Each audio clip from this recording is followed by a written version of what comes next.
Hello and welcome to Conrad Seidl's Beer of the Week. This week's beer has a funny name. It's called Hofmark Ähre. This is how you greet in Austria. Hofmark Ähre. I honor you. And they also say this in Bavaria, where this beer comes from. It comes from the Bavarian woods north of Regensburg, called Hofmark. It's a small family-owned brewery, and they do lots of traditionally bottled beers. Like they have all these flip-top bottles. Nice sound, huh? And if you pour it, you see it pours a nice, bright, golden color. Well, up to here, I think it's a bright beer. Golden, white head, extremely beautiful beer.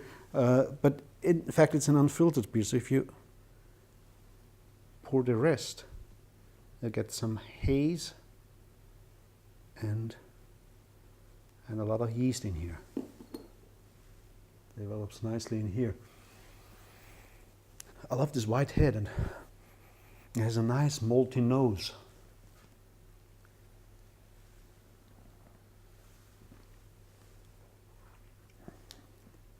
Nice and refreshing, just enough body. It's a fest beer. It's an Oktoberfest beer. In fact, it's the beers that they traditionally drinking for Oktoberfests in Germany. Has just a slight hint of sweetness, but there's not much sweetness in it. It's just full-bodiedness. It's nice malty beer, but it also has a hoppy background.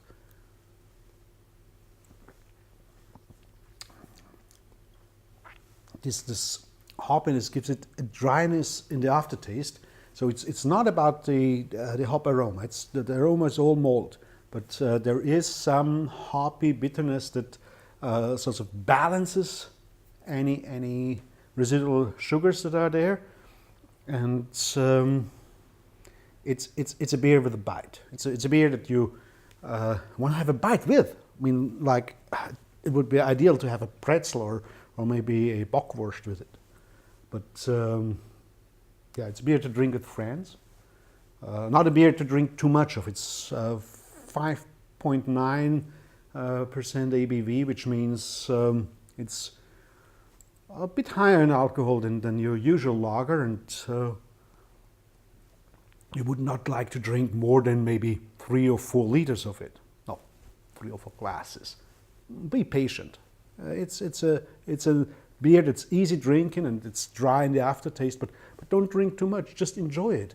And while you enjoy it, think of joining me next week for Conrad Seidl's Beer of the Week. Cheers.